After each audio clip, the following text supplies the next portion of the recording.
गइल? गर्मी के छुट्टी हो गई। आ ओकरा बाद फिर बारिश आ गई। आ ओकरा बाद जाड़ा के छुट्टी हो गई। फिर ओकरा बाद फिर फगुन आ गई। आ फिर ओकरा बाद रे इतना छुट्टी मरनी नु कि पढ़े के आदतें छूट गई।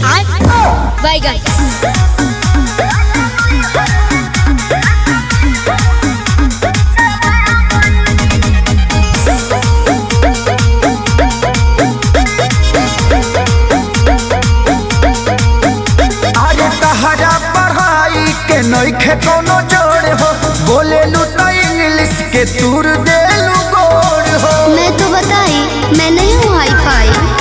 अरे तहरा पढ़ाई के नइखे कोनो जोड़ हो, बोले लू तो इंग्लिश के तूर देलू गोड़ हो। का चाहता नहीं जी? ऐसन भाषा से हम पगला गईनी, पगला गईनी। सुनी बेच कहावे किताब भोजा खा गईनी।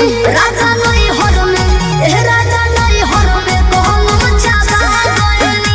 राजा नहीं हर में कोहम चाबा गईनी। अच्छा एगो बात बताओ, तहरा संडे मंडे याद बा? हाँ जी। तो सुनावत। Sunday good, Monday very good. कंडे लवंडे ठंडे ठंडे। संतोष पागल बुझले बारू, मारम बलहु फेंक देबू।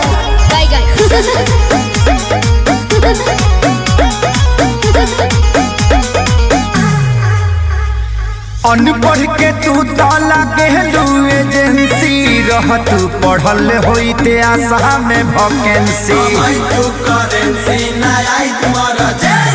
भोक भोक बुतत रहे पढ़े घरे दियारा। पिया बागे पिया पिया बागे पिया। तो गलती भइल तो से शादी करके कहा पैनी ई का कइनी। बेच कापे किताब भोजा खा गईली। राजा नहीं हर में राजा नहीं हर में कोहम चाबा गईली।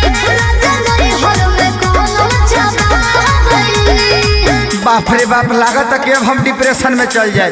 ठीक बा आय? अकेले जाई? हाँ जाते नहीं तो जाके देखी। हाँ। अब बढ़िया जगह होई नु हाँ। तो हम आई।